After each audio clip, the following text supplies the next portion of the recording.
It rained today in the city of lungs, flooding cellars, seeping through incisors and canines, spilling down the back of the pharynx into the gullet of the sphinx. It rained on my fist, on uncertainty, on the spleen of foreboding, on everything I wish I was. An 8-year-old boy with Down syndrome was there, clear-eyed, serene, sipping warm, frothy milk through a straw, encircled by tenderness, rolling gently on a sea of liquefied enigma. A bubble full of song drifted above his table. 3 young women huddled near us, wet moss tangled in her hair, so alive, so dead, buzzing about another child who had drowned in perfection. The mark of a water snake had been found adorning the membrane of his pleural cavity.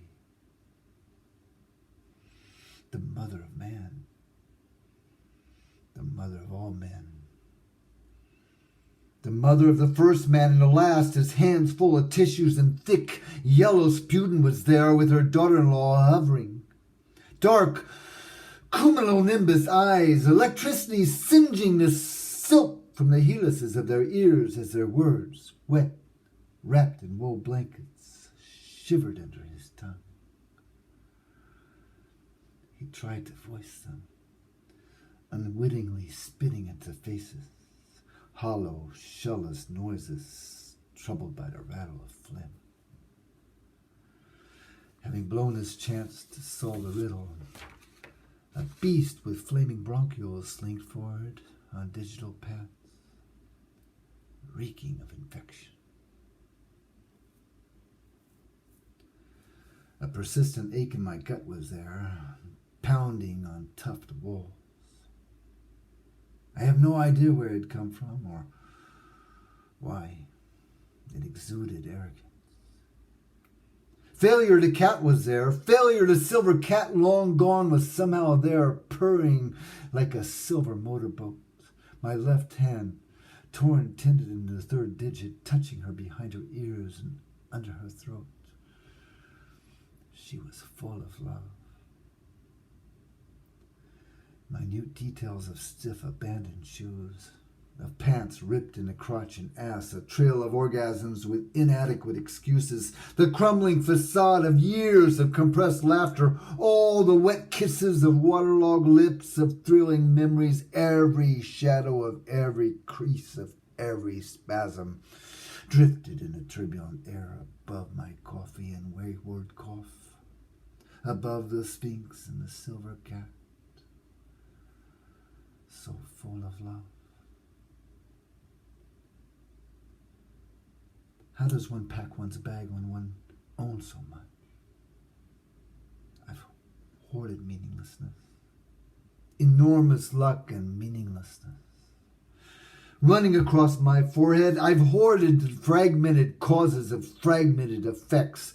I've hoarded crude clay vessels for bearing documents and barren hillsides. I've dreamt of a snake with the head of a cat. It rained on my hands today, my head, my cheeks and brow, my evaporating breath. It rained on the inhabitants of the city of lungs. I've dreamt of the inhabitants of the city of lungs. I've fabricated 1,000 spare pairs of eyes, blinded them, and rolled them out into a world without a sun. I've hoarded the undulating flags of a submerged dawn. But they've hoarded meaning. They who judge us from the flat side of a flawless mirror. They who have never been folded by pain. They who have kept our meanings and solutions scrolled away in a library of laws prohibiting the arrival and departure of precious wide-eyed creatures with mangled wings grafted to their shoulders. They, the mothers of anti-mothers, the others of anti-others, the ossified absolutist, my dearest friend in direst need, our darling shame, they've hoarded meaning for beauty's sake, and for its rank ugliness, running across their foreheads, running naked through a barrage of viscous raindrops.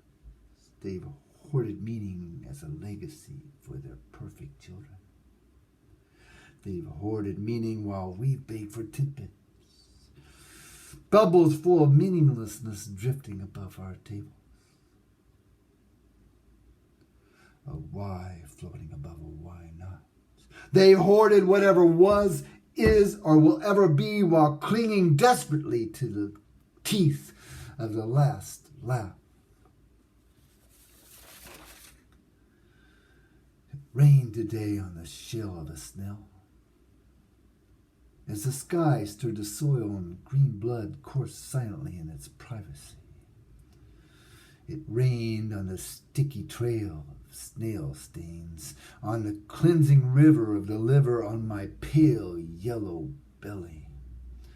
On everything I've ever touched. It rained on a sliver of land holding impressions of the soles of our feet. It rained on my imagined future, on the window, on a trembling, half-devoured leaf. The Sphinx stretched and licked crystal pebbles from its limestone haunches, its paws, its merciless claws, as the pure love of the silver cat entered my left hand.